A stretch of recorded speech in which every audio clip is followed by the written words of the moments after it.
Bienvenue dans la deuxième partie de ce tutoriel. Nous allons donc continuer notre progression et nous en étions restés au fait que lorsque nous validons notre formulaire ici, les champs en input de type file ne sont pas détectés dans le tableau $file comme ça devrait l'être ici, mais ils sont présents dans le tableau $post. Et la raison à cela est simple, c'est que lorsque dans notre code HTML au niveau d'un formulaire, lorsque nous utilisons un champ input de type file, nous devons indiquer au formulaire, à travers la balise form ici, que nous allons transmettre des fichiers.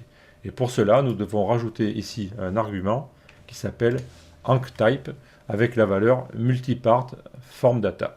Simplement. À partir de là, le formulaire va savoir qu'il doit envoyer des fichiers si il a un champ input de type file. Au passage, ici, je corrige une petite erreur. Dans la classe de mon bouton, j'ai mis un trait ici, alors que normalement, c'est un espace qui doit séparer les classes. J'enregistre le code. Je reviens ici. Je rafraîchis avec CTRL F5. Donc, je vois maintenant que mon bouton se met avec la classe correspondante et la marge supérieure. Je n'ai pas rechargé correctement. Je recharge bien ma page pour avoir les tableaux vides au départ. Je vais resélectionner une image ici. Je vais cliquer sur ouvrir et je vais valider. Vous voyez aussi que le fait d'avoir mis des valeurs par défaut dans mes champs ici, pour l'instant, ça me permet d'éviter de retaper indéfiniment des valeurs. Je valide donc mon formulaire et maintenant je vois bien que ici, dans le deuxième tableau correspondant au tableau $files, j'ai bien les éléments correspondant à mon fichier. Et dans mon tableau post ici, je n'ai plus cet élément file by form qui est passé dans l'autre tableau. J'ai uniquement les éléments correspondant à mes champs ordinaires. Nous voyons les valeurs envoyées à PHP actuellement à travers ce tableau. Ce tableau contient un seul élément correspondant au champ input type égal file qui lui-même contient plusieurs tableaux. À savoir, nous allons récupérer le nom de l'image, le nom du fichier que l'on a envoyé, le type de fichier, donc ça c'est le type MIME, le type MIME. Ensuite, nous avons un chemin correspondant à un fichier temporaire, car lorsque les images sont traitées par le serveur PHP, elles sont d'abord copiées dans un emplacement temporaire du serveur, et ensuite nous allons devoir les copier en utilisant une fonction spécifique dans un dossier de notre choix, donc ça nous allons le voir plus tard. Nous avons un code d'erreur ici avec cette clé. Quand tout se passe bien, le code va être égal à 0, comme c'est le cas ici. Et finalement, nous avons la taille du fichier qui est affichée ici en octets. Je vais revenir sur le bouton parcourir de notre champ input type file ici. Et je vais essayer de sélectionner plusieurs images. Donc je clique sur la première. Et j'enfonce la touche majuscule par exemple et je clique sur une autre image. Et je vois que je ne peux pas sélectionner plusieurs images. À chaque fois que je veux sélectionner plusieurs images, il me sélectionne uniquement la dernière sur laquelle j'ai cliqué. Pour remédier à cela, je peux revenir dans le code, ici, et au niveau de mon champ input de type file, je peux rajouter un attribut multiple, comme ceci. Je sauvegarde mon code, je reviens dans la page, je rafraîchis, et maintenant je vais pouvoir sélectionner par exemple 3 images en faisant Shift-clic, comme ceci. Je vois les noms qui s'affichent en bas, je clique sur le bouton ouvrir ici, et je vois que j'ai 3 fichiers qui sont sélectionnés. Et si je survole un instant la ligne ici, je vais voir le nom de ces fichiers qui s'affichent. Si je clique maintenant sur le bouton valider, je vais voir que dans mon tableau $files, je n'ai qu'un fichier. Et en fait, c'est le dernier des fichiers que j'avais sélectionné. Malgré le fait que j'ai mis ici l'attribut multiple, j'ai pu sélectionner plusieurs fichiers, mais lorsque je valide mon formulaire, il ne va prendre en considération que le dernier de la liste de la sélection. Alors ça, c'est normal. Il reste encore une étape à faire ici, c'est qu'au niveau de mon attribut name, qui désigne la valeur du champ qui va être récupéré dans le tableau $files, je dois rajouter ici une paire de crochets, comme ceci, pour lui faire comprendre que il va devoir traiter ce nom d'attribut name en tant que tableau. Donc je rajoute ici les 2 crochets, j'enregistre, je reviens au niveau de mon fichier que je recharge. Voilà, je clique sur le bouton parcourir. Je vais sélectionner 3 images, comme tout à l'heure. Donc je vois leur nom qui s'affiche ici en bas, dans la zone de sélection. Je clique sur le bouton ouvrir. Maintenant, je vais valider mon formulaire. Et là, je vois que j'ai bien mes 3 images qui ont été traitées. Au niveau du contenu de notre tableau $files, dans la clé Files by Form qui correspond donc à notre champ input de type file, nous avons les 5 tableaux name, type, tmp name, error et size qui contiennent chacun une référence à chaque image téléchargée. Je vois donc que l'entrée name contient un tableau à 3 éléments et chaque élément est le nom de chaque fichier. Et ainsi de suite pour les types.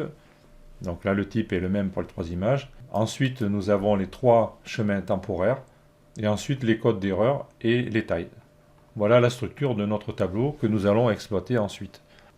Nous venons de poser les bases de notre formulaire classique. Alors, ça peut vous paraître un peu long puisque le tutoriel était centré au départ sur des fonctions de glisser-déposer, mais il est important de définir ce formulaire car nous allons l'utiliser pour valider les images que nous allons envoyer par le glisser-déposer. En fait, en détournant un petit peu le formulaire. Donc il était important au départ de bien fixer les choses. Une fois cette étape faite, nous allons revenir dans notre code. Je vais faire réapparaître la sidebar ici. Et dans notre dossier JS, nous allons créer un fichier que nous allons utiliser pour notre code de JavaScript. Je crée un nouveau fichier ici, file, un new file, et je vais l'enregistrer directement dans le dossier JS et je vais l'appeler drag.js. Je le vois ici, je l'ouvre et je vais mettre une première commande pour vérifier que ça marche, comme ceci. J'enregistre. Bien sûr, je vais raccorder ce fichier ici dans mon code HTML à la fin, en tant que dernier script, comme ceci, pour qu'il se charge avec ma page. J'enregistre la page, je reviens sur ma page web, je vais faire apparaître la console ici en bas, comme ceci, et je vais recharger la page. Et je vois que mon message Hello s'affiche. Donc c'est la preuve que mon fichier JavaScript est raccordé et qu'il est opérationnel. Nous allons commencer à alimenter ce fichier JavaScript, mais au préalable, je vais revenir dans le fichier HTML et je vais donner un identifiant à mon formulaire pour pouvoir le caractériser avec JavaScript. Je vais donc l'appeler mainForm. Je rajoute un identifiant avec la valeur mainForm comme ceci. Et j'enregistre. Donc à partir de maintenant, je peux reconnaître ce formulaire dans JavaScript avec son identifiant. Je retourne dans mon fichier JavaScript. Au début, je vais ajouter une directive useStrict comme ceci. C'est une recommandation au niveau du JavaScript pour qu'il puisse vérifier si notre code est correct. En faisant ainsi, nous aurons des messages d'erreur, par exemple si nous oublions de déclarer une variable avant de l'utiliser, etc. Ça va nous obliger à faire un code plus propre et plus précis. En parlant de code plus précis, je vais m'empresser de corriger la faute ici. Bien sûr, c'est strict qu'on doit écrire. Je vais replier la sidebar aussi pour qu'on soit plus confortable. Maintenant, je vais entrer du code pour tester la validation de notre formulaire. Je vais encadrer ce code dans une condition if afin qu'il ne soit chargé que si l'élément désiré existe dans la page. Je mets donc une condition if qui teste l'existence de l'élément qui a pour identifiant mainForm et je vous rappelle que ça correspond à notre formulaire. Maintenant, si cet élément existe, je vais exécuter à l'intérieur un code pour tester la validation de notre formulaire. Avant cela, je vous invite, surtout en JavaScript, lorsque vous créez des conditions comme ça qui vont contenir beaucoup de lignes de code, moi j'ai l'habitude de baliser mes éléments comme ceci, afin de mieux repérer les éléments de mon code. Par exemple, maintenant, je sais que cette accolade fermante ici à la ligne 7, c'est la fin de ce if. Car lorsque vous allez avoir beaucoup de JavaScript imbriqué après, vous n'allez plus trop savoir à quoi correspond telle accolade, et c'est facile après de se mélanger les pinceaux et d'imbriquer les choses au mauvais endroit. Donc moi je prends l'habitude ici de mettre des bornes, donc début du test et fin du test. Comme ça je sais où j'en suis à chaque fois. Maintenant, à l'intérieur de ce test if, je vais coller ce bout de code comme ceci. Donc je crée un écouteur sur l'événement clic de mon formulaire ici.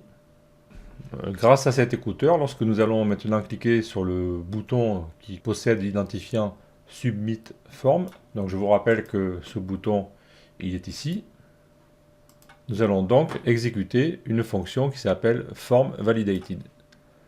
La fonction elle est ici. Vous voyez aussi que sur l'accolade qui termine la fonction, j'ai rajouté un commentaire avec fin fonction Form Validated. Comme ça me permet aussi de me repérer. Pensez à le faire, sinon après vous êtes vite perdu entre les accolades fermantes. Cette fonction récupère l'événement correspondant au clic. Je vais lui dire au niveau de cet événement de neutraliser le comportement par défaut du navigateur qui consiste à envoyer vers la page définie par l'attribut action qui pour l'instant est vide. Donc ça reviendrait à recharger la même page. Donc ça je ne le veux pas. C'est pour ça que je mets cette commande prevent default. Et ensuite, je vais simplement afficher pour l'instant dans la console clicked. Ça veut dire que j'ai cliqué. Donc j'enregistre ce fichier. Je reviens sur ma page. Je la recharge. Et je vais cliquer sur le bouton. Et je vois que le mot clicked s'affiche. Donc mon code s'exécute correctement. Pensez bien toujours à vérifier étape par étape ce que vous faites. Encore une fois. Car si vous construisez beaucoup de code, beaucoup de lignes et beaucoup de fonctions, après si ça ne marche pas, vous avez plus de mal à trouver d'où ça vient. Je vous fais remarquer au passage que pour détecter la validation du formulaire, j'écoute l'événement clic du bouton.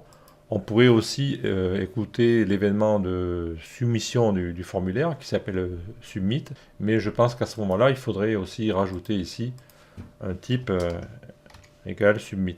On peut le faire. Hein. Voilà, comme ceci. Bon, il y a plusieurs écoles, hein, mais étant donné que nous allons détourner le comportement normal du formulaire, ben, écouter l'événement clic du bouton, ça suffit. D'ailleurs, on en a la preuve, puisque lorsque l'on clique sur le bouton, on a ce qu'on veut ici, à savoir afficher ce console log. À partir de maintenant, nous allons vraiment rentrer dans le vif du sujet de ce tutoriel, à savoir que nous allons introduire l'objet FormData.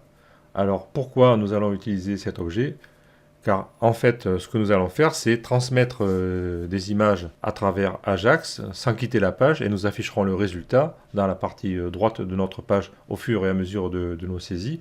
Et nous allons faire ça de manière différente en ce qui concerne les images. Nous allons utiliser des images qui viennent soit du bouton input type égal file comme nous venons de le traiter, ou bien des images qui ont été glissées-déposées, soit les deux solutions, soit l'une ou l'autre. Hein. On aura trois possibilités.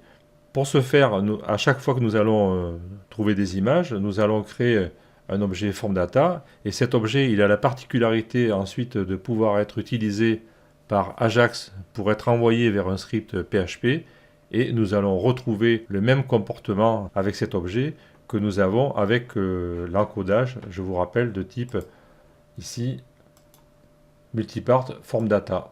En fait, l'objet FormData que nous allons utiliser, il va recréer artificiellement un contexte pour que PHP puisse utiliser les éléments qu'on y envoie comme si c'était des données dans ce format. Donc ici, je vous renvoie éventuellement à la page de developer.mozilla.org qui décrit cet objet. La page est en anglais. Dans certains cas, certaines pages, vous pouvez ici, si vous modifiez la partie concernant le langage, ici je vais taper FR, vous pouvez obtenir les pages en français. mais moi je préfère utiliser les pages en anglais car bien souvent elles sont plus actuelles et parfois la traduction n'est pas toujours bonne, donc je préfère utiliser la page en anglais. On nous dit ici que l'objet form data nous procure un moyen de construire facilement des paires de clés valeurs qui vont représenter des champs de formulaire et leurs valeurs et qui pourront être facilement envoyés avec une requête AJAX, donc à travers l'objet XML HTTP request.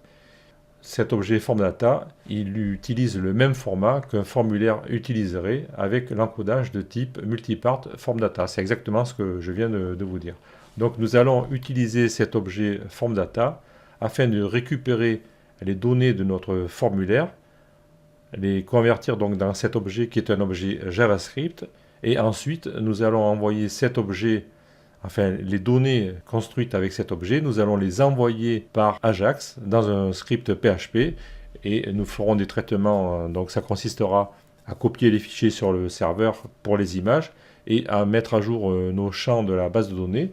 Et ensuite, nous aurons une réponse Ajax que nous traiterons dans notre bâche et nous afficherons les résultats. Donc tout ce que je viens de vous décrire dans la phrase précédente, nous allons le réaliser maintenant dans la suite de ce tutoriel. Je me repositionne dans l'éditeur de code au niveau de mon fichier JavaScript.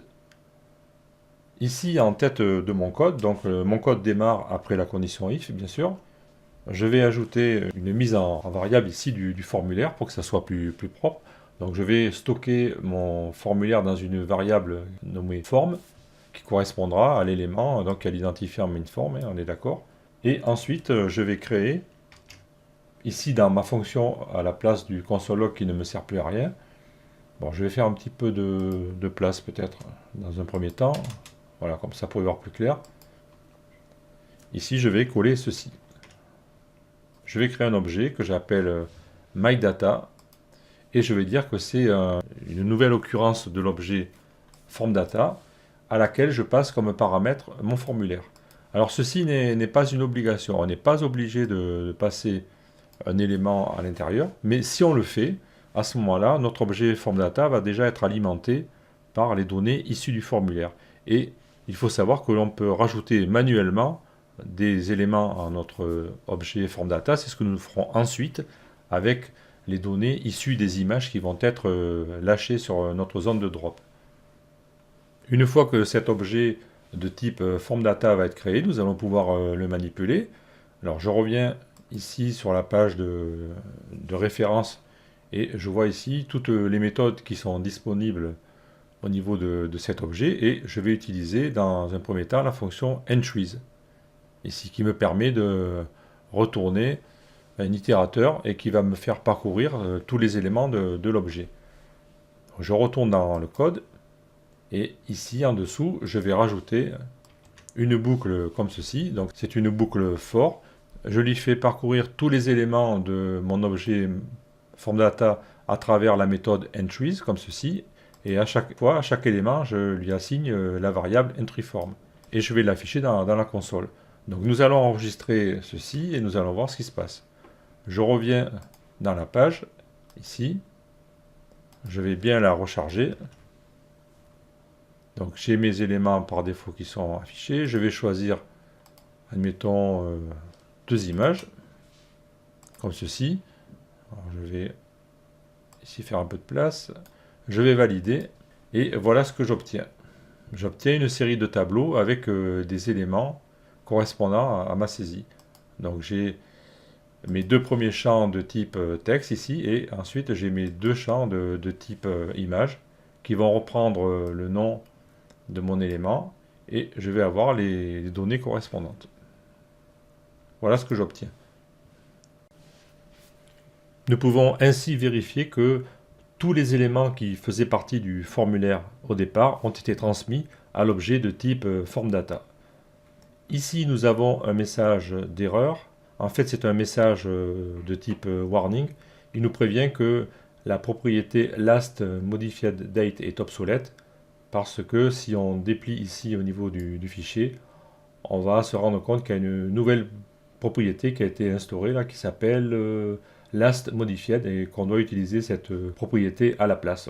Voilà simplement, c'est pour nous prévenir, mais mon code est tout à fait correct, tout cela fonctionne. Maintenant, nous allons créer un nouveau fichier dans notre structure. Donc je fais réapparaître ici la sidebar pour y voir plus clair.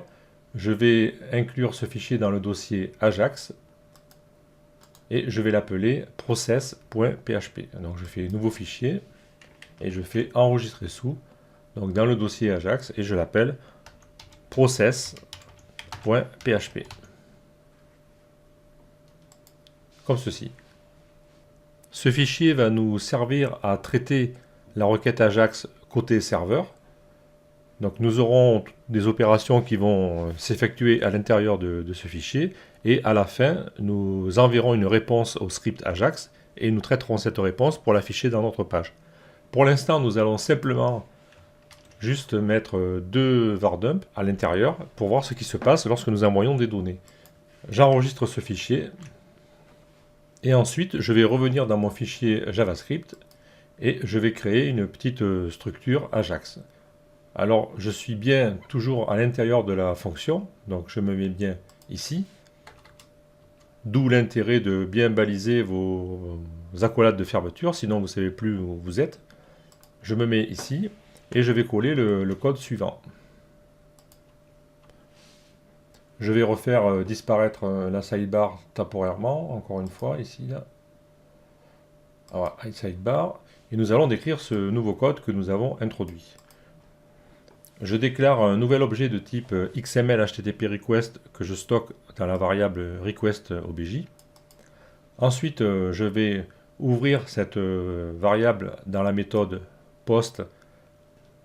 Je vais l'envoyer vers le script défini par ce paramètre que nous allons voir dans un instant. Et ensuite, j'envoie à cette requête toutes les données définies dans l'objet MyData qui, je vous le rappelle, est notre objet de type FormData, ici. Donc toutes les données qui ont été récupérées du formulaire, que j'ai transformé dans un objet de type FormData, je vais les envoyer dans ma requête Ajax ici, à travers ce paramètre. Et donc maintenant, vous voyez ici paramètre FormAction. Simplement, c'est que c'est une petite astuce. J'aurais pu taper directement ici Ajax /process.php, mais je peux aussi rajouter mon fichier, c'est une possibilité comme une autre, hein, dans le paramètre action, comme ceci. Je sauvegarde et ça me permet de le piloter directement à partir du formulaire. Donc c'est un choix, c'est une possibilité. Hein. Je vous rappelle qu'ici j'aurais pu mettre comme ceci Ajax process.php. Voilà, mais je voulais vous montrer cette possibilité. C'est une chose qui est possible de faire. Donc je fais CTRL Z pour revenir avec mon paramètre sans les guillemets, bien sûr, comme ceci. À partir de maintenant, je vais pouvoir vérifier ce que reçoit mon fichier process.php. Donc j'enregistre le fichier JavaScript, ici. Je vous rappelle que dans le fichier process.php, j'ai mis actuellement deux simples vardump, donc premièrement du tableau $post et ensuite du tableau $file. Je ne fais pas de traitement du retour pour l'instant au niveau de l'Ajax, mais je vais quand même pouvoir interroger ce qui se passe dans mon fichier appelé à travers la console du navigateur. Donc je reviens dans la page, je vais rafraîchir complètement. Donc ici j'ai mes données toujours, je vais choisir 3 images par exemple et je vais valider. Alors avant de valider, je vais me positionner sur l'onglet réseau de l'outil de développement de mon navigateur.